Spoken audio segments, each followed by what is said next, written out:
এবারে যে সমস্ত পুষ্টিবিজ্ঞানের ছাত্রছাত্রীরা উচ্চ মাধ্যমিক পরীক্ষা দেবে, অর্থাৎ যারা এখন 12-এ পড়ছো, তাদের পুষ্টিবিজ্ঞানের যে প্রথম অধ্যায় শরীরে খাদ্যের ব্যবহার এবং তারই একটা অংশ পাচক রস, বিভিন্ন পাচক রস নিয়ে আমি কিন্তু আগের ভিডিওগুলোতে আলোচনা করেছি। আজকে আমি শেষ যে পিত্ত রসটা নিয়েছি, পিত্ত রস এবং তার কাজ নিয়ে আমি কিন্তু আলোচনা করব। তোমরা ভিডিওটা স্কিপ না করে প্রথম থেকে শেষ পর্যন্ত ভালো করে দেখবে, তোমরা ভালো বুঝতে পারবে।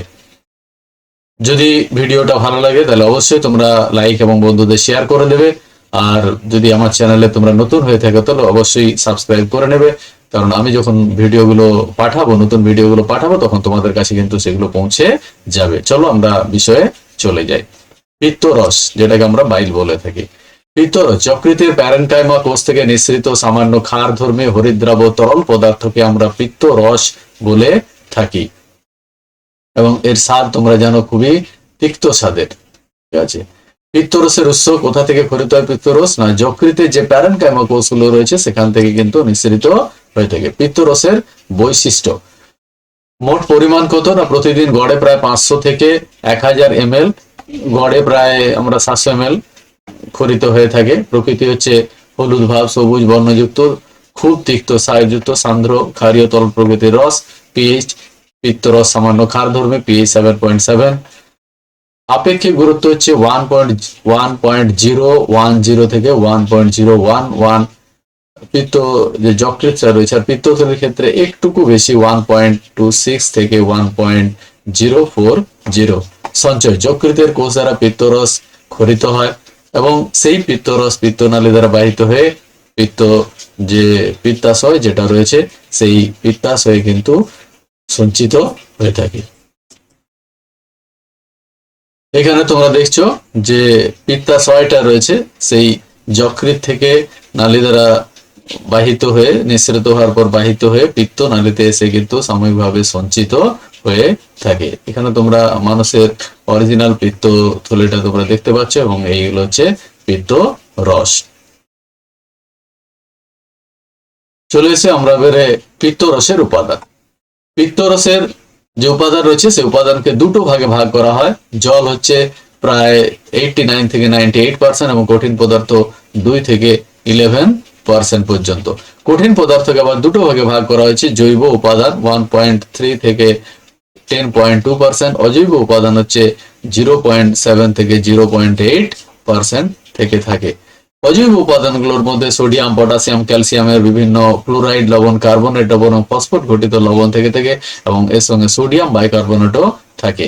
জৈব যে উপাদানগুলো রয়েছে তার মধ্যে 3টে ভাগে ভাগ করা হয়েছে। পিত্ত লবণ, এখানে 2 ধরনের পিত্ত লবণ থাকে, সোডিয়াম গ্লাইকোকোলেট এবং সোডিয়াম টোরোকোলেট। খুবই ইম্পর্টেন্ট এগুলো তোমাদের কিন্তু এমসিকিউতে আসে।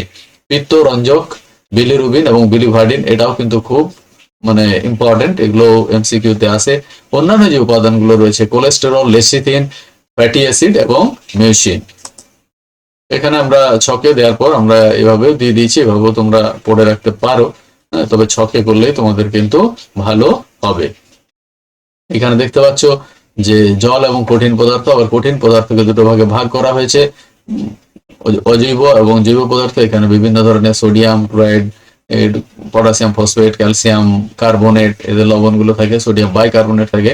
আর জৈব পদার্থের মধ্যে পিত্ত লবণ, যেটা আমরা বলছি বাইল সল্ট, সোডিয়াম টোরোকোলেট এবং সোডিয়াম গ্লাইকোকোলেট এবং পিত্ত রঞ্জক পদার্থ বিলিরুবিন আর বিলিভার্ডিন থেকে থাকে। অন্যান্য যে রঞ্জক পদার্থ, অন্যান্য যে পদার্থগুলো থাকে cholesterol, lecithin, fatty acid, mucin বা শ্লেষা এবং নিউক্লিয় প্রোটিন, এগুলো থেকে থাকে। এরপর আমরা আসছি পিত্ত রসের কাজ। পিত্ত রসের কাজ হচ্ছে, প্রথমটা আমরা যেটা আলোচনা করব সেটা হচ্ছে পরিপাক জনিত কাজ। পিত্ত রসে খাদ্য পরিপাককারী তেমন কোনো উৎসেচক কিন্তু থাকে না, তবে এই রসে ফ্যাট পরিপাককারী লাইপেজ উৎসেচক যেটা রয়েছে তাকে কিন্তু একটু সাহায্য করে থাকে। পিত্ত রসে বর্তমান যে পিত্ত লবণ রয়েছে সেই পিত্ত লবণ কিন্তু পরিপাকে সাহায্য করে থাকে। আমরা এখানে একটু দেখে নেব। অবদ্রবকরণ, পিত্ত লবণ যেগুলো রয়েছে সেগুলো পৃষ্ঠটান কমিয়ে কি করে বড় বড় যে ফ্যাটি অ্যাসিড গুলো রয়েছে সেগুলোকে ভেঙে ক্ষুদ্র ক্ষুদ্র ফ্যাট কণা বা অবদ্রব্য যেটাকে আমরা ইমালশন বলি, ইমালশনে পরিণত করে। এরপরে ফ্যাট কণাগুলি লাইপেজ যে উৎসেচক রয়েছে সেই উৎসেচকের প্রত্যক্ষ সংস্পর্শে আসে এবং লাইপেজ সহজে স্নেহ পদার্থগুলিকে বা ফ্যাট কণাগুলোকে ভেঙে ফ্যাটি অ্যাসিড এবং গ্লিসারলে পরিণত করে থাকে। লাইপেজ সক্রিয়করণ, ক্ষুদ্রান্তে পিত্তরসের উপস্থিতি ক্ষারীয় মাধ্যমে কি হয়ে থাকে, লাইপেজ যে উৎসেচক রয়েছে অধিক সক্রিয় হয় এবং ফ্যাট পরিপাককে আরো দ্রুত করে। দ্রাবক ক্রিয়া, সলভেন্ট অ্যাকশন, ফ্যাট এবং ফ্যাট ভঙ্গকারী উৎসেচকের উত্তম দ্রাবক রূপে পিত্তরস কিন্তু গুরুত্বপূর্ণ ভূমিকা পালন করে থাকে। এরপর আমরা আসি বিশোষণের কাজ, অর্থাৎ শোষণে কি কাজ রয়েছে। ফ্যাট বিশোষণ, পিত্ত লবণের সাহায্যে জলে অদ্রবণীয় ফ্যাটি অ্যাসিড, কোলেস্টেরল, ক্যালসিয়াম, সাবান প্রভৃতি মিলিতভাবে মিসেল বা মাইসেলি কণা গঠন করে থাকে এবং ক্ষুদ্রান্তের গহ্বর থেকে আবরণী কোষে কিন্তু এই মাইসেলি প্রবেশ করে থাকে। এছাড়া পিত্ত লবণ আবরণকারী কোষের বা শোষণ এপিথেলিয়াম পর্দার ভেদ্যতা বাড়িয়ে ফ্যাটকে শোষণে সাহায্য করে থাকে বা শোষণকে ত্বরান্বিত করে থাকে। অন্যান্য পদার্থের বিশোষণ, আমরা জানি পিত্ত লবণ ফ্যাটে দ্রবীভূত যে সমস্ত ভিটামিন গুলো রয়েছে এ, ডি, ই, কে এবং লোহা, ক্যালসিয়াম প্রভৃতি খনিজ লবণ বা খনিজ পদার্থ এগুলোকে শোষণে সাহায্য করে থাকে। রেচন, তামা, জিঙ্ক, পারদ প্রভৃতি ধাতু, টক্সিন, ব্যাকটেরিয়া, কোলেস্টেরল, রেসিটিন, পিত্ত রঞ্জক প্রভৃতি পদার্থ পিত্তের মাধ্যমে কিন্তু এগুলোকে রেচিত করে। ল্যাক্সেটিভ ক্রিয়া, অর্থাৎ পিচ্ছিল কারক যেটাকে আমরা বলে থাকি। পিত্ত লবণ ক্ষুদ্রান্তের পেরিস্টালিসিস যে মুভমেন্ট রয়েছে অর্থাৎ পেরিস্টালিসিস যে চলন রয়েছে সেটিকে উদ্দীপিত করে থাকে। সংকোচন ক্রিয়া, পিত্ত লবণ হলো তীব্র সংকোচক পদার্থ, এরা ক্ষুদ্রান্তে শোষিত হয়ে যকৃতে প্রবেশ করে এবং যকৃতকে উদ্দীপিত করে ও পিত্তাশয় সংকোচন ঘটিয়ে পিত্তকরণ বৃদ্ধি করে থাকে। পিএইচ ভারসাম্য, পিত্তরস ক্ষারীয় প্রকৃতির হয়, ফলে আম্লিক পাকরসকে প্রশমিত করে ক্ষুদ্রান্তে গ্রহণের যে পিএইচ মাত্রা সেটাকে বজায় রাখতে সাহায্য করে থাকে এবং পিত্তরস ডিওডিনামে কায়েমের যে অম্লতা রয়েছে সেই অম্লতাকে প্রশমিত করে। এর ফলে ডিওডিনামে বিভিন্ন যে পাচক উৎসেচক গুলো আছে সেগুলোর কাজে সাহায্য করে থাকে বা পাচক উৎসেচক গুলোকেও কিন্তু সক্রিয় করতে সাহায্য করে। তোমাদের এই পর্বটা আমি এখানেই শেষ করলাম।